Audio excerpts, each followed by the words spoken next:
제가 지난주에 이제 에베소서를 처음 들어가면서 에베소서는 어떤 책이냐라고 하냐면 너는 누구인가에 대한 설명이 있는 책이라고 했습니다. 나는 누구인가는 어디서 발견해야 된다고요? 에베소서요. 예수님이 누구인가 히브리서 보면 잘 나와 있습니다. 에베소서를 통해서 나는 누구인가를 여러분 계속해서 우리는 찾아 나갈 겁니다.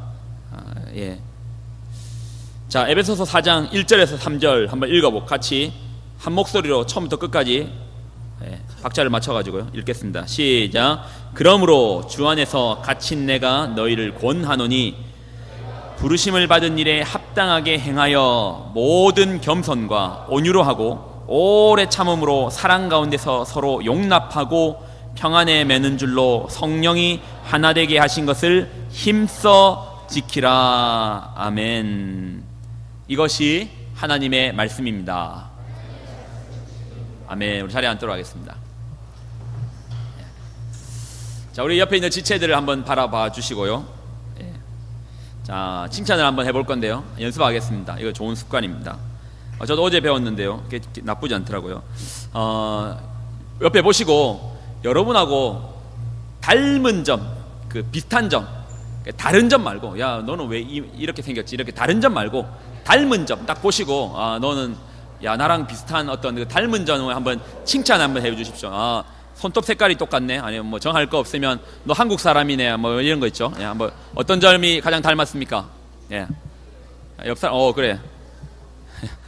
자, 옆 사람 보시면서 눈동자를 바라보시고 뭐 닮은 점 뭐 하나씩은 있죠.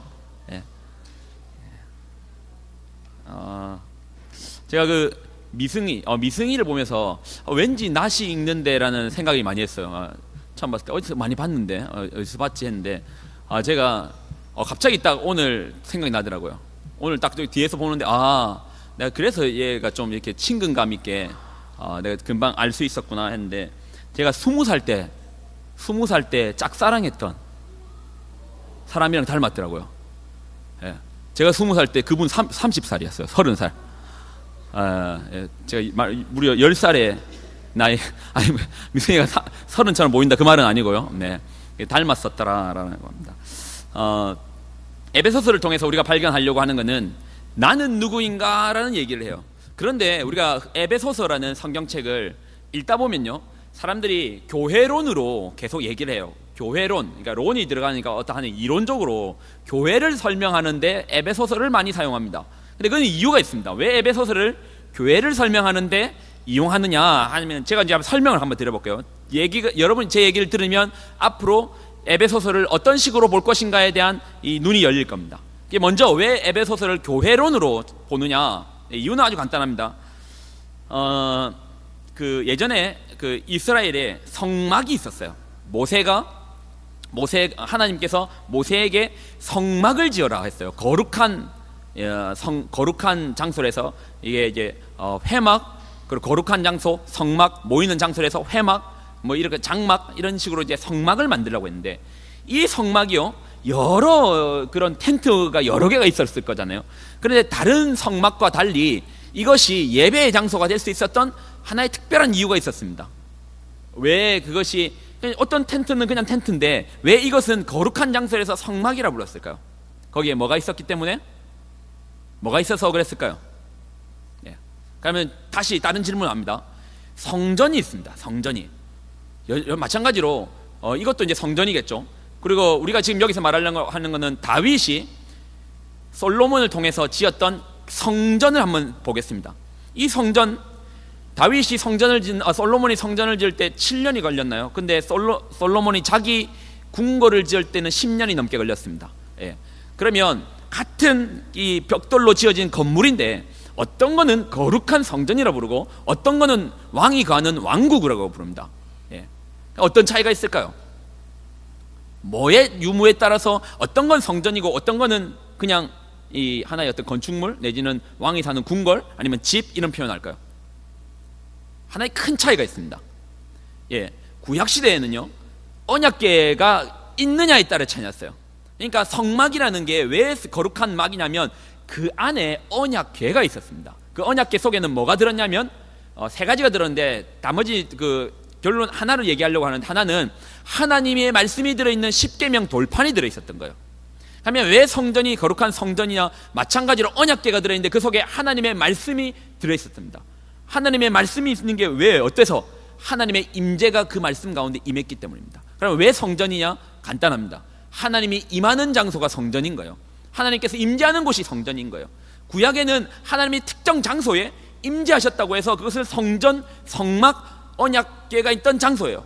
그런데 신약에는요, 건축 속에 하나님께서 있지 않으셨어요. 물론 구약 시대에도 하나님은 건축에, 그래서 솔로몬이 그 건축을 다 한 다음에 기도할 때 이렇게 했습니다. 하늘의 하늘이라도 하나님을 감당하지 못하겠거늘 인간이 만든 이 건물 속에 하나님이 감히 있을 수 있습니까? 라고 이제 그런 기도를 한 거예요. 예.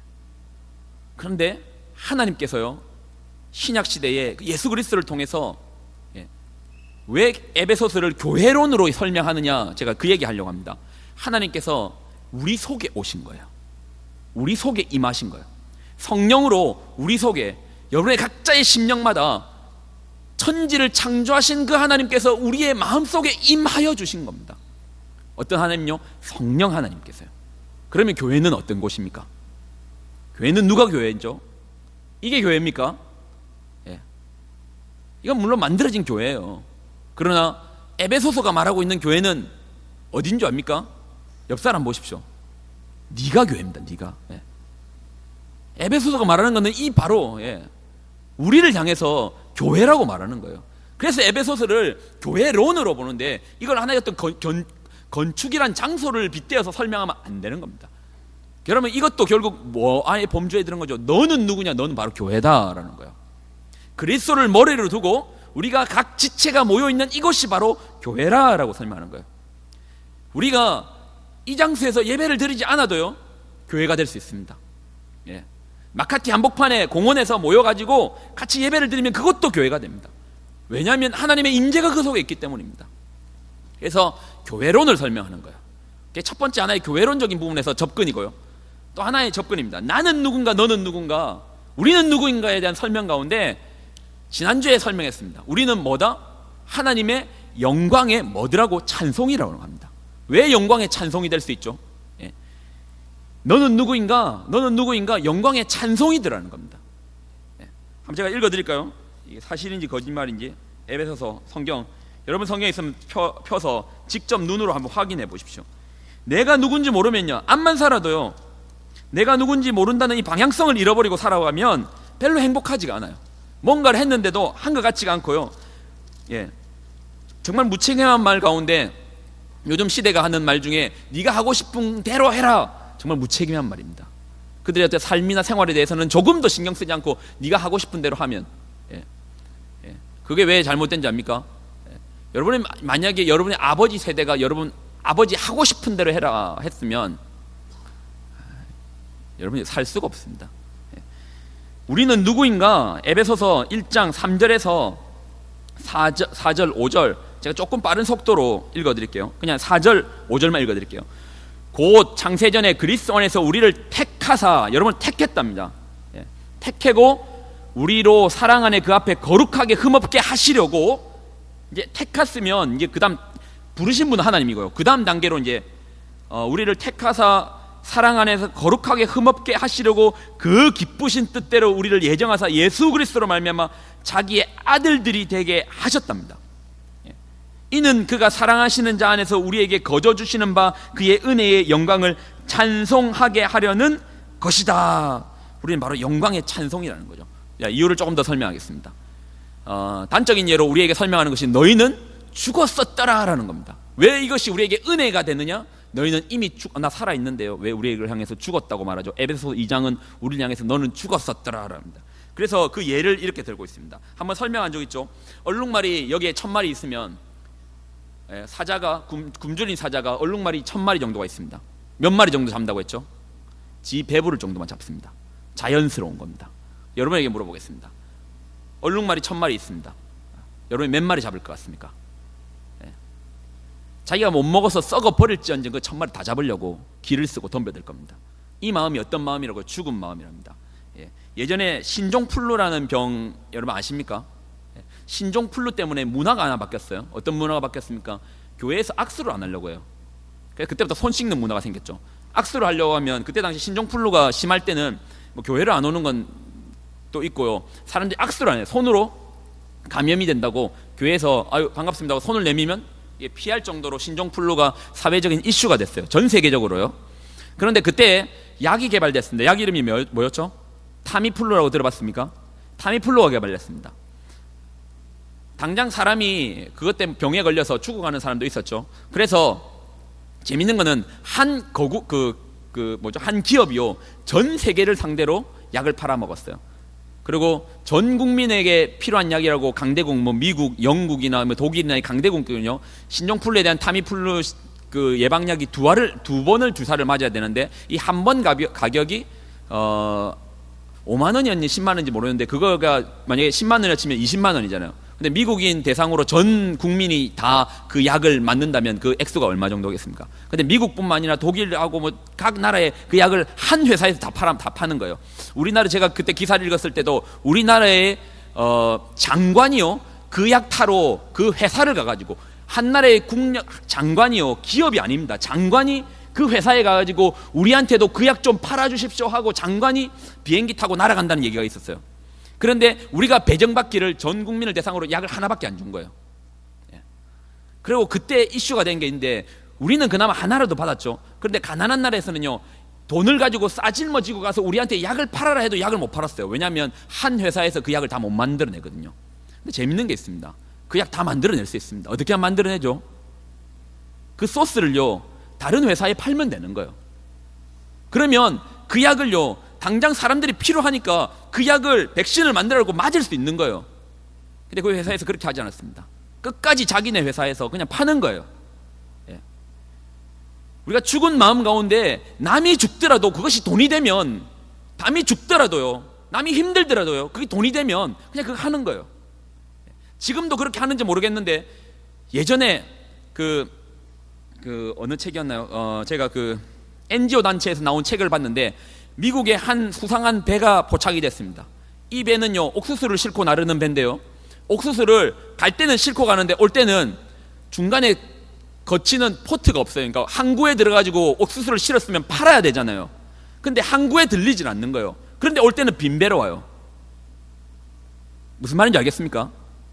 옥수수를요 배에 가득하게 실어가지고 배가 나갔는데 항구를 들려가지고 배를 뭐 수출하든지 이게 뭐 수입을 하든지 그렇게 해야 되잖아요. 그런데 이 배가 태평양 가운데 한 바퀴 돌고 다시 그냥 돌아오는 거예요. 돌아올 때는 짐이 없습니다. 그럼 그 짐 어디 갔습니까? 그 옥수수 어디 갔습니까? 바다에 버리고 오는 거예요. 물고기에 대한 어떤 마음이 타 올라가지고 물고기에게 사료를 주기 위해서 그렇게 했을까요? 왜 그랬겠습니까? 이유는 간단합니다. 곡물의 가격을 맞추기 위해서 그런 거예요.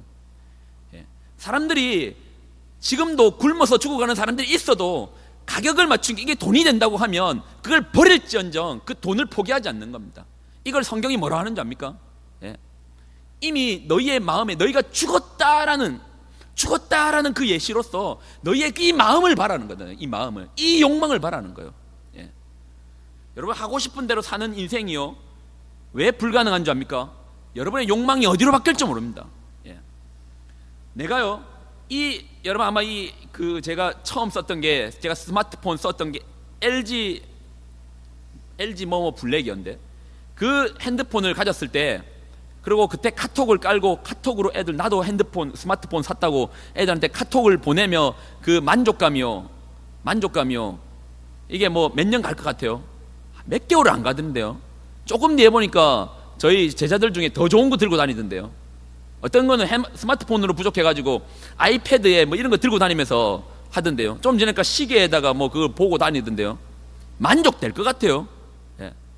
왜 여러분이 그렇게 그 자매만 만나면 어떻게 모든 일이 풀릴 것 같이 해가지고 그 자매를 위해서 온 정성과 열을 다해서 그 자매만 만날 수 있으면 했는데 그 자매 만나고 1년 지나면 눈물 찔찔 흘리면서 그 자매 상처 주고 아픔 주고 떠나보내는 이유가 왜 그렇겠습니까? 그 마음 때문인 거예요. 그 마음 때문에. 그러니까 자매도 믿지 마요. 뭐 사주고 믿지 말라니까요. 단순한 겁니다. 우리의 마음이 그걸 향해서 뭐 죽었더라는 겁니다. 죽어있더라고요. 너희가 죽었었더라는 겁니다. 근데 이 죽었음의 증의가 왜 이런 마음이 우리 가운데 있었는가? 에베소서가 말해주잖아요. 그 이유를 에베소서 2장 2절 3절이 설명을 해요. 왜 우리 안에 그런 마음이 있는가? 그때에 너희는 그 가운데 행하여 이 세상 풍조를 따르고 공중의 권세 잡은 자를 따랐는데, 뭔가를 따랐답니다. 근데 이 따름에 대한 걸 한마디로 정의하는데요, 뭐라면 곧 지금 불순종의 아들들 가운데서 역사하고 있는 어느 하나의 영을 따랐답니다. 여러분, 되게 단순한 거 압니까? 여러분, 몸만 채우면요 뭐 되게 좋을 것 같죠. 그럼 나중에 이제 마음을 채울 겁니다. 그런데요, 하나님께서 인간을 만드실 때 세 가지로 만들었답니다. 세 가지의 재료가 들어갔대요. 그러니까 이 세 가지가 뭐냐라고 물어보니까 어떤 친구는 머리, 가슴, 배라고 하더라고요. 그거 아니죠. 뭐 그거 말하는 거 아니죠. 몸을 만들고요. 그리고 몸 이전에 우리가 어떤 생각할 수 있는 감정, 감성, 지성이라는 이 영역을 또 만들었겠죠. 근데 그게 아니더래요. 거기까지는 알 수 있잖아요. 그는 개도 있어요. 지나가는 개 한 발로 차봐요. 그러면 그 개 기분 나빠할걸요. 물 수도 있습니다. 그것들도 감정이 있어요. 근데 하나가 없는 게 있어요. 여러분, 고양이가요 밤에 돌아다녀도 고양이는 무서움 안 느껴요. 잘 돌아다녀요.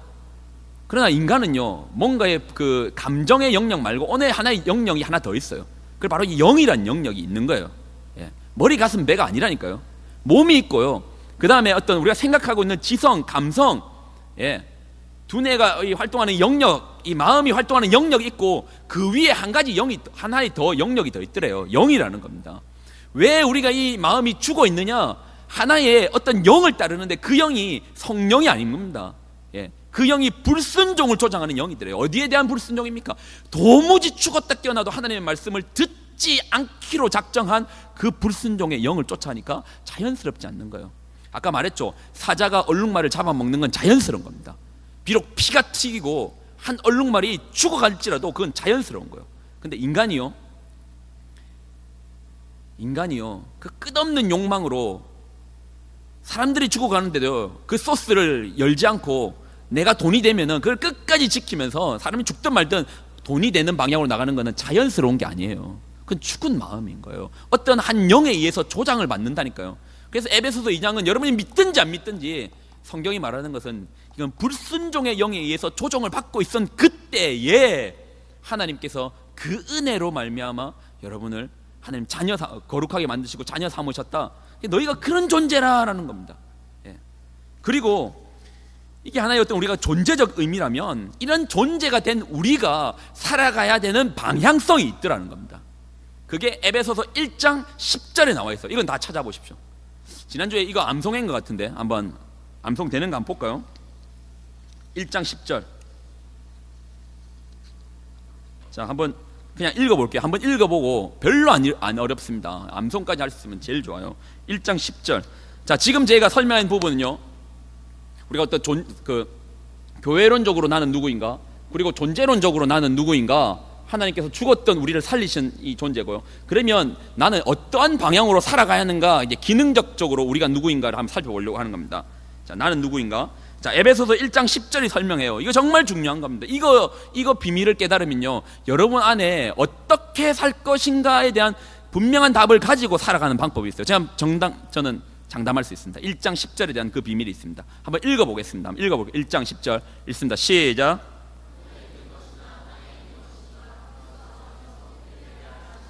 자, 이 1장 10절의 전절을 보면 9절이에요. 이 9절이 뭐라고 설명하냐면요, 하나님께서 때가 찬 경륜이 돼요. 때가 찼다면 시간이 다 됐대요. 어떤 경륜은 미스테리였습니다.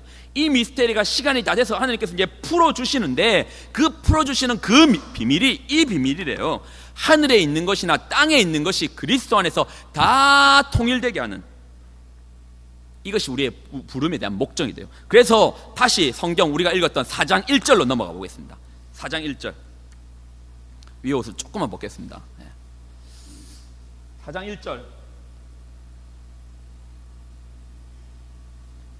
4장 1절 한번 이제 읽어봅시다. 이제 4장 들어갑니다. 자, 4장 1절 읽습니다. 한 12분만 더 할 겁니다. 그렇게 길게 안 합니다. 4장 1절 읽습니다. 자, 시작. 오케이, 권한다. 이제는 바울이 그러므로는 결론이 냈죠. 1장부터 3장까지 내용이 지금 제가 설명한 내용이었어요. 그리고 이제 결론을 내는 거예요. 결론. 그러므로 주 안에 있는 내가 너에게 권면을 하는데 뭐라고 권면을 하냐면 너희는 부르심을 받은 일에 합당하게 살라라는 겁니다. 자, 성경을 볼 때 이렇게 봐요. 전적으로 부르신 분은 하나님인 거예요. 나의 의견과 상관없어요. 상의가 없었어요. 하나님 언제 나 부르실 거죠? 상의 한 번도 없이 내가 어떤 존재했던 상관없이 이미 죽었다니까요. 그냥 내가 어떤 죄를 범한 정도가 아닌 거예요. 아예 이 대화할 가치가 없는 죽었었던 너희를 나는 너를 부르기로 작정했어. 그럼 어떻게 뭐부터 시작하면 살려놓고부터 시작해야죠. 있죠. 그래서 이 부름을 받았고요. 이게 이제 하나의 전적인 하나님의 역할이라면요. 그 다음에 우리가 이 부름 앞에 반응이 필요하더래요. 그러니까 지금 요구하는 것은 이 부름 앞에 반응을 요구한다는 겁니다. 그러니까 이걸 권면한다는 거예요. 자, 2절도 한번 보겠습니다. 2절.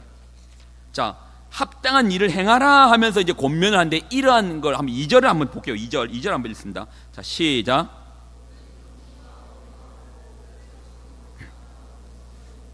자, 한번 형제들 한번 봅시다. 형제들 손 위에 딱 내밀고, 형제들 요런 덕목 좀 가져. 자, 손가락 딱 말할 때마다 딱 짚으면서 지키세요. 모든 겸손. 소리 내서 모든 겸손, 온유, 오래 참음, 사랑 가운데서 용납하기. 형제들 이렇게 살 수 있습니까? 살아야 됩니다. 모든 한번 자매들 생각해 보십시오. 여러분 형제들요, 멋있는 형제 별로 찾을 필요 없어요. 별거 없어요. 지잘난 맛에 사는 친구들요, 밥맛이에요. 그냥 같이 다닐 때 조금 괜찮을 정도, 부끄럽지 않을 정도, 그 정도지.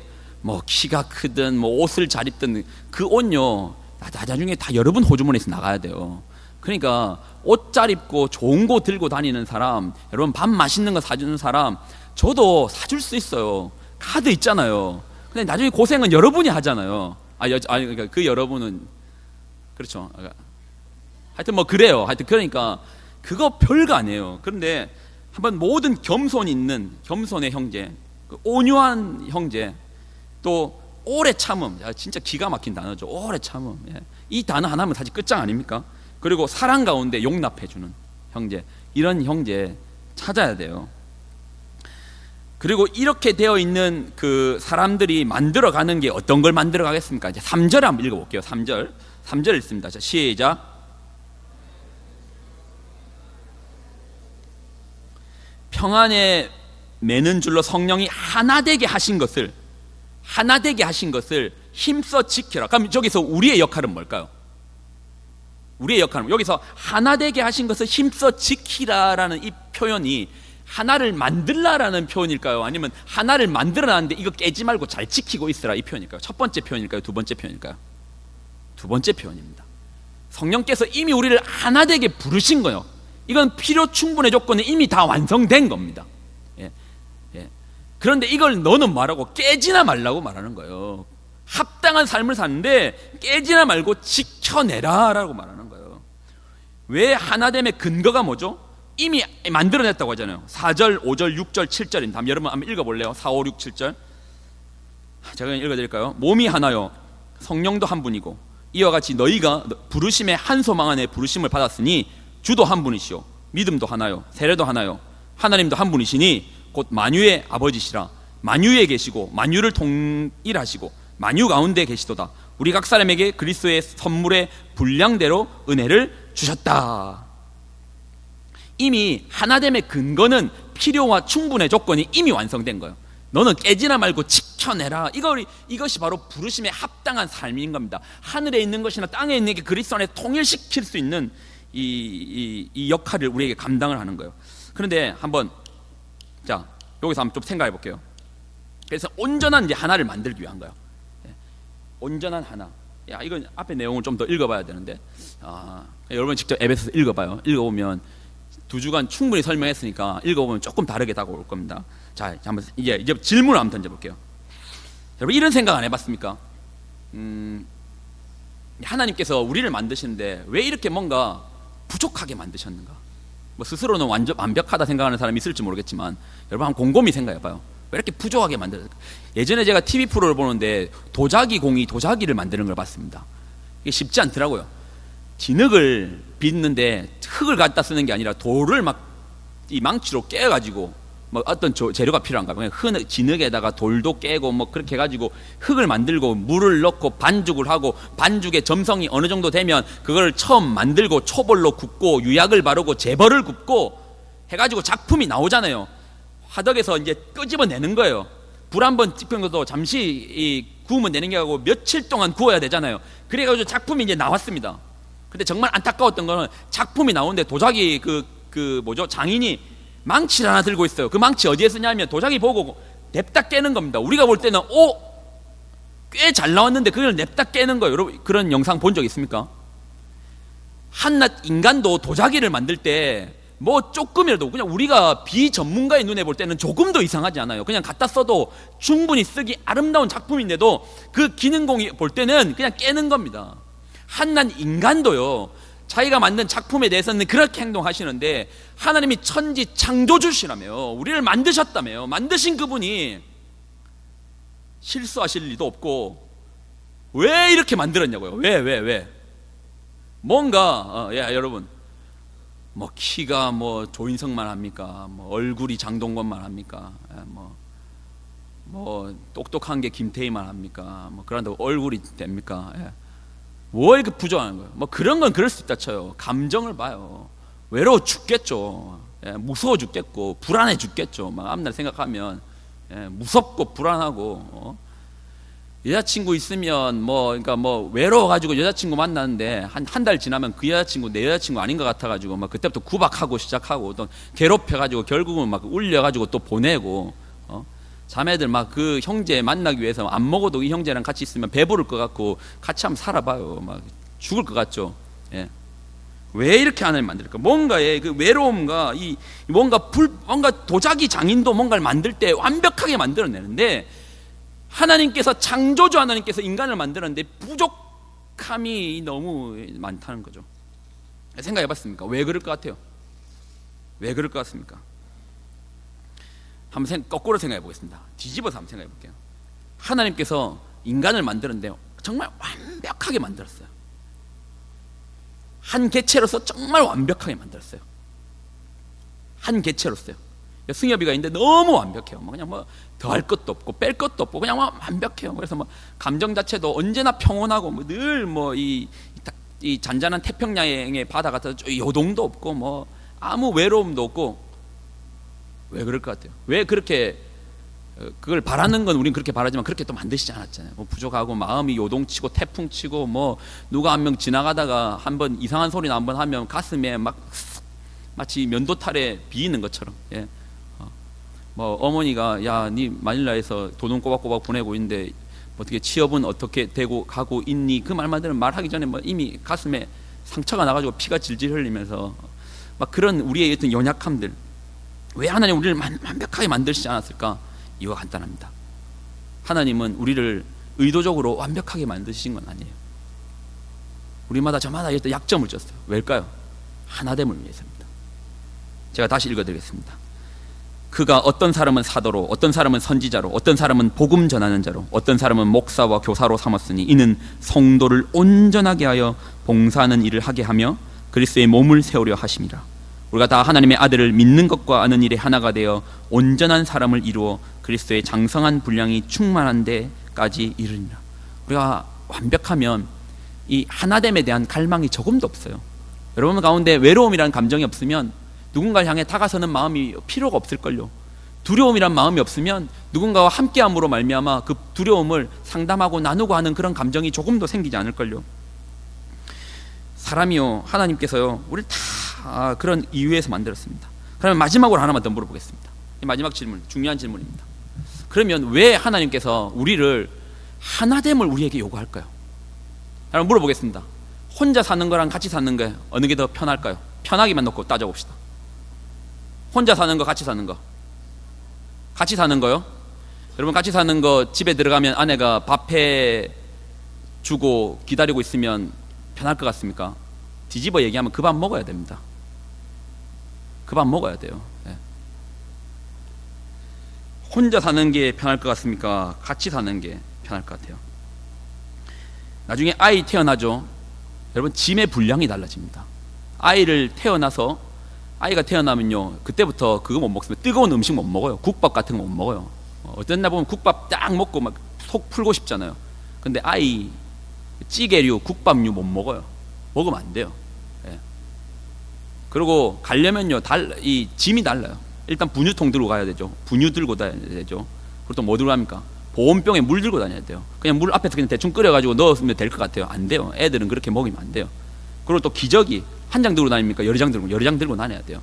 그리고 애들은요, 언제 추울 줄 모르니까 담요 들고 다녀야 돼요. 바닥에 까는 것도 들고 다녀야 되죠. 예. 그것만 들고 다니면 끝나게요. 그 뭐죠? 유모차 또 들고 다녀야 돼요. 앞에 띠 매는 거 들고 다녀야 됩니다. 예. 제 차 없을 때 저희 애 데리고 서울숲 갔다가 욕하고 나왔습니다. 욕하고 다시는 가지 말아야지 하면서 왔습니다. 예. 그 짐 다 들고 다녀야 돼요. 예. 어깨 내려앉습니다. 거기에 애 또 안아야 돼요. 예.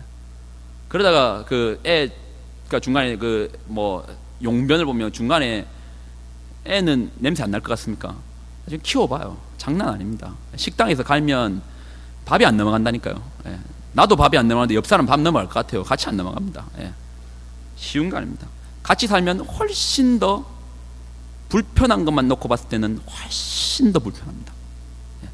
같이 살면. 혼자 사는 게 얼마나 편합니까? 요즘 혼자 사는 친구들이 많잖아요. 얼마나 편해요.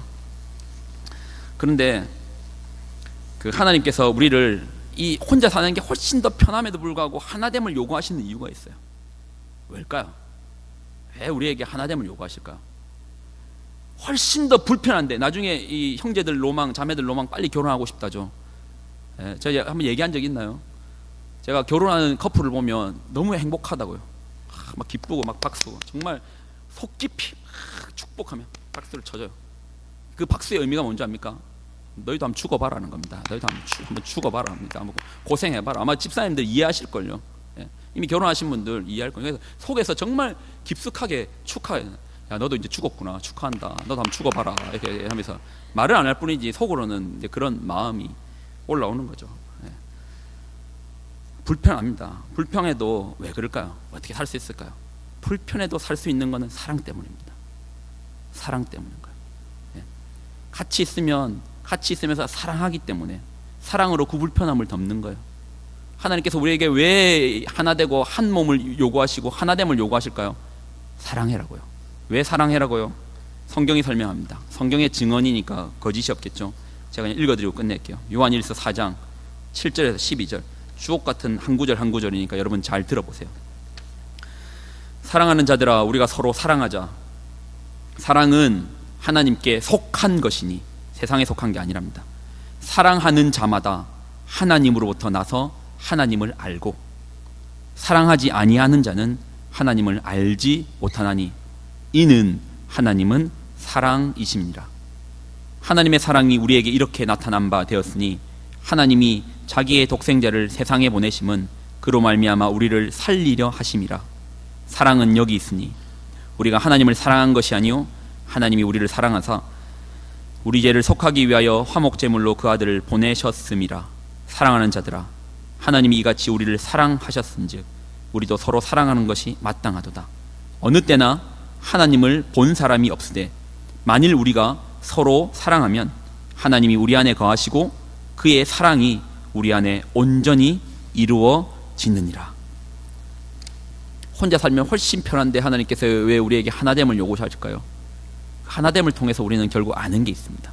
하나님을 아는 겁니다. 하나님을 알아가는 겁니다. 바로 하나님의 이 사랑의 속성이 하나님으로부터 왔고 하나님이 사랑이시기 때문인 겁니다. 여러분, 하나됨을 이루는 거 이건 가벼운 주제가 아닙니다. 하나됨을 이루는 거, 요즘 같은 시대에 세상은요 이 사단을 이게 뭐죠? 어디 언어인지 모르겠는데 그 디아블로라고도 하잖아요. 그건 둘로 나눈다거든요. 사단은요 목적이 똑같아요. 나눠요. 그래서 시대는 앞으로 여러분이 혼자 살기에 최적화되게 나갈 겁니다. 혼자만 있어도 심심하지 않게 만들어 줄 거예요. 여러분 스마트폰만 있어도 2시간에서 4시간 그냥 놀 수 있잖아요. 세상의 기술이 발전할수록 이 공중권세 잡은 사단에 의해서 발전되는 기술은요, 그 주소가 정해져 있어요. 하나됨을 요구하지 않을 겁니다. 왜냐하면 하나 되려고 하는 그때에 사랑하게 될 것이고, 사랑하는 그때에 하나님을 할 거잖아요. 그래서 사단은 결코 우리에게 혼자 있는 걸, 혼자가 편해요. 혼자가 편하죠. 원래 그건 당연한 거예요. 혼자가 편안한 말은 조금도 이 낯선 언어가 아니에요. 그건 우리는 그걸 뛰어넘어야 됩니다. 혼자가 암만 편해도 사랑함으로 그 불편함 속으로 뛰어 들어갈 수 있는 용기가 바로 크리스찬들에게 요구하는 하나님 합당한 삶이라는 겁니다. 하늘에 있는 것이나 땅에 있는 것. 결혼하는 게 편할까요? 안 하는 게 편할까요? 안 하는 게 편해요. 저는 진심으로 느낍니다. 그런데 같이 하면 더 행복해요. 더 사랑해요. 어제 저희 아이들이 침대에서 잠을 자는데 그 큰 침대에 두 명이 같이 자요. 첫째, 둘째인데 둘이가 밤에 싸우더라고요. 왜 싸우냐면 그 전날 둘째가 자다가 이 잠결에 그 오빠 배에다가 이 배를 찼대요, 발로. 그러니까 그 첫째가 화가 나가지고 자기 전에 너, 그러면서 이불로 선을 걷더라고요. 돌돌 말아가지고 너 넘어오면 내가 때릴 거라고 하더라고요. 때릴 거라고. 근데 이제 동생이 사태 파악을 못하고 발을 한번 넘기니까 그 오빠가 벼르고 있다는 듯이 바로 한 대 때리더라고요. 그래서 얘기를 했습니다. 얘기를 한 게, 혼자 자는 게 훨씬 편하지만 같이 있는 게 훨씬 행복하지 않느냐고. 훨씬 사랑하니까 훨씬 행복하지 않느냐고. 여러분, 혼자 있는 거 원래 편해요. 그건 물어볼 필요가 없어요. 당연해요. 그건 당연한 거예요. 근데 같이 있는 게 행복한 겁니다. 그리고 같이 있는 게 합당한 겁니다. 여러분, 셀도요, 셀 모임 안 하고 혼자 있는 게 편해요. 카톡 그 셀장이라고 카톡 그 답장 없는 그 카톡방에다가 보내는 게 보통 어려운 게 아닐 겁니다. 한숨 쉬고 할걸요. 기도할 수도 있습니다. 우리 부회장 가끔씩 단톡방에 올리는데 보통 각오로 보내는 거 아닙니다. 주름살 늘어갈걸요. 제가 뭐지, 벌써 22살입니까 지금. 다 이기지. 부회장에서 그렇잖아요. 여러분이 빨리 주름살을 펴주는 의미에서 답장해 주십시오. 농담입니다. 20살밖에 안 보인다는 그 말 하려고 했는데, 여러분, 혼자 있는 게 편합니다. 그러나 하나님에게, 우리에게 요구하신 합당한 삶은 하나됨을 만들어내는 겁니다. 여러분, 하나됨을 유지하시는 여러분 되시기를 부탁을 드립니다. 여러분, 정말 사랑합니다. 제가 기도하고 마무리하겠습니다. 자리에 앉으셔도 되고요. 하나님, 감사를 드립니다. 하나됨을 이루라. 성령께서 이미 만들어 놓은 것을 지키라.